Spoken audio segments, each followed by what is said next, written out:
ఒక తండ్రి చనిపోయే ముందు కొడుకుని పిలిచి, ఈ చేతి గడియారం 200 సంవత్సరాల పూర్వం మీ ముత్తాత వాడింది. ఒకసారి నగల దుకాణం దగ్గరికి వెళ్ళి అమ్మడానికి ప్రయత్నించు అని చెప్పాడు.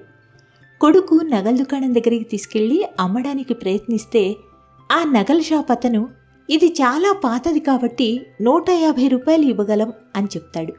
అదే విషయాన్ని తండ్రికి చెప్తే, ఒకసారి పాన్ షాప్ దగ్గర అడిగి చూడు అంటాడు తండ్రి. పాన్ షాప్ దగ్గరికి వెళ్ళి అడిగితే అది చాలా తుప్పుపట్టి ఉందని చాలా తక్కువ ధర చెప్తాడు ఆ పాన్ షాప్ అతను. ఇదే విషయాన్ని తండ్రికి చెప్తే, ఈసారి తండ్రి కొడుకుతో మ్యూజియం దగ్గరికి వెళ్ళి అడిగి చూడు అంటాడు. అతను మ్యూజియం దగ్గరికి వెళ్ళి వాళ్ళని అడిగితే, ఆ మ్యూజియంలో ఉన్న వ్యక్తి, ఇది చాలా పురాతనమైంది మరియు అత్యంత అరుదైంది, 5 లక్షలు ఇవ్వగలం అంటాడు.